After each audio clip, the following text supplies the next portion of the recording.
Right now, I'm a bit overwhelmed with just the amount of things that I'm trying to do all in the span of like 72 hours.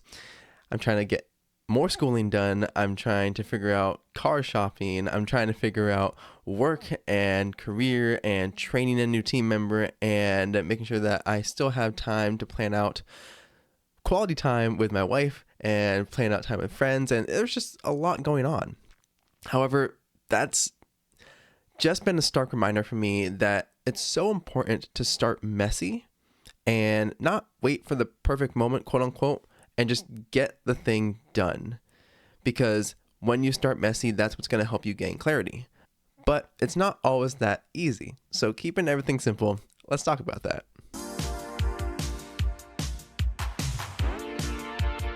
Welcome back to the Keeping Everything Simple podcast. I'm your host and fellow student, Michael Klukas, and on this show, we boil down complicated topics into simple and actionable tips.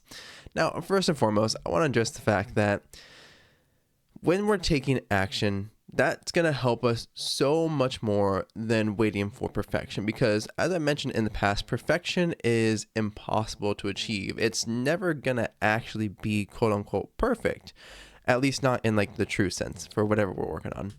However, for myself, like I'm going to use schooling as like the big example right now. I am trying to get into a master's program for accounting, but I have some prerequisites, so classes that I haven't finished up yet that are kind of holding me back from doing so because I have to get those done. I'm in the first one now. I have the next one planned for next quarter. And the biggest problem is I have a few more that aren't going to happen when I need them to. So I need to rush. I need to push forward and find a way to make them happen. Now, by using this idea of just taking action, it's the fact that I couldn't wait for the perfect time for everything to line up. If I had, then I probably would have done a bit more research and done this earlier, started this process earlier, so that way I wouldn't be in this kind of predicament where I'm 25 now and just trying to get this done, get this completed, so that way I can better provide for myself, better provide for my family, and better provide for our future. And it's just, that's the part that can feel overwhelming, I think, for a lot of us, because if we are scared of starting, we wait for the perfect moment. We wait for when things are all lined up, when all the I's are dotted and T's are crossed, and we're thinking, oh, wow, okay, no, I don't need to worry about this. It's just going to naturally play out. But that very rarely happens. So it's why I then have to emphasize the fact that if you are just getting started, that is going to help you out so much more than waiting for the perfect moment. And it's, again, quote unquote, the perfect moment. Because there's so much that we can do, but I've said this before, it's that we can do anything we want, but we can't do everything. However, if we even just get started on something, that's going to be better than waiting for a moment that may never come. And that's also what makes it important to then remember that even if we're starting messy and just getting into the weeds of anything that we're trying to accomplish, whether it's a project, whether it's a life goal, whether it's education, relationships, there's not always going to be the right moment. There's not always going to be a perfect moment. There can obviously be times that are better than others, but again, perfection is very impossible. But the part that I have to remember is that there's a difference between impatience and then being proactive, because I am naturally impatient. I naturally want to rush and say, okay, I can get this done. I will get this done. And this is the timeline it's going to happen in. And then I get burnt out. Or I miss something and I overlook a crucial detail. Like, easy example is right now, 2 classes I could have taken this quarter, but because I didn't realize that was an option, I didn't realize that was possible, I kind of shot myself in the foot, where that would have solved quite a few problems if I was able to say, oh, I can just take this class now and take 2 of them rather than just the one. But because I was so focused on getting the one as quickly as possible in the span of like 48 hours, I was able to apply to university. I was able to get accepted. Then I was able to enroll into classes. And I was able to get into my class. But that's because I was being the squeaky wheel. I was annoying people probably left and right with that email. I'm like, hey, can I do this? What's this like? Is this possible right now? And real quick, thank you guys so much for watching. And if you are finding any value on this, if you watch this on YouTube, make sure you leave a like, comment, and subscribe. Ring that notification bell so you know every time that we upload a new episode. It really does help us out so much, and I greatly appreciate it. If you're listening to us on Spotify or a podcast app, then make sure you leave us a 5-star rating and give us a follow. That way you know, again, every time I upload a new episode. And it just stokes my ego just a little bit more.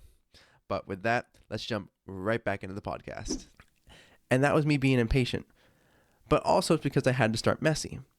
So I'm being proactive instead this time around, where I have laid out the plan for the next 3 quarters just to make sure that I have a good course of action to pull from. I'm asking the right questions of what's going to be available in the spring, what's going to be available in the fall, and what's going to be available in the winter. And then I am trying to figure out where I can go from other universities to get my credits to transfer, and just what works, what timing wise makes sense. And that's the difference of impatience versus being proactive. For the impatience, it's trying to do something as quickly as possible, but that also means missing a lot of details, versus the proactive, where I'm trying to still do as many things as possible, but I'm giving myself enough breathing room and enough headspace to say, oh, I need to focus on this detail. I am missing something here. And so that's something I caution and I warn you guys for, is if you feel that you're also someone who's super impatient, use that impatience just a bit earlier. Give yourself some time to actually let things kind of stew and think through the details, because that's going to save you so much headache in the future, especially when you have that clarity and you aren't truly in a rush.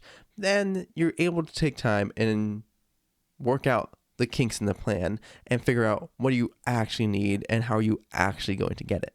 This also then brings up the point of balancing out the future and the present, because when you are impatient, then you are really focused on the future. You're really focused on, oh, I gotta get this done. I have to make this happen. And if I don't, everything's gonna go horribly. But then with the idea of being proactive, then you're being, I think, a bit more rooted in the present, because you're realizing, okay, if I make this plan now, today, then I can focus on today and worry about tomorrow later. The plan will help me not only reach the goals that I have, make the outcomes that I want come true, but it is helping you then make time for today, because there's so many points in which I need to remind myself that I can't just constantly be rushing around and trying to do so many things and just juggling so many balls and dropping so many of them at the same time. I need to be focused on the present moment, because that's the only way that I'm going to find any grace for myself. And in the same time, if I'm going to worry and plan for the future, then I have to do so in a way that actually allows me to get momentum built up. And that's why I encourage starting messy, because that is going to be so much better. Maybe not maybe not in terms of how it comes about in the beginning, but if you start messy, that at least gives you some momentum to build from, some traction to go with, because you can take as many opportunities as you want, or many chances as you want, but you have to be able to make something of them. Give it a chance, give it a shot, because if you are just, again, so focused on what could happen in the future and waiting for a time when everything lines up, your schedule works out, you have the free time, you have the energy, then that time may never come, because there's always going to be something else that pops up today. So that's my encouragement to you guys, is just don't be so focused on the future and waiting for, again, perfection, but instead just trying to find some way to take action today, even if it's messy, even if it's a small little step. Find something that you can do today that's your future self will thank you for, and in the same vein that the you of today will benefit from. because starting messy is honestly sometimes all we can do. Because if we start messy, that's what helps us gain clarity in the long run.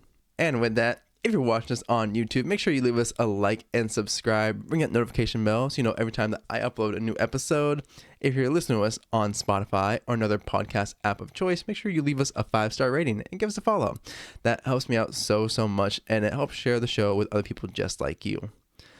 But with that, have an amazing day, you amazing people. I'll see you on the next episode. Go out there and do great things.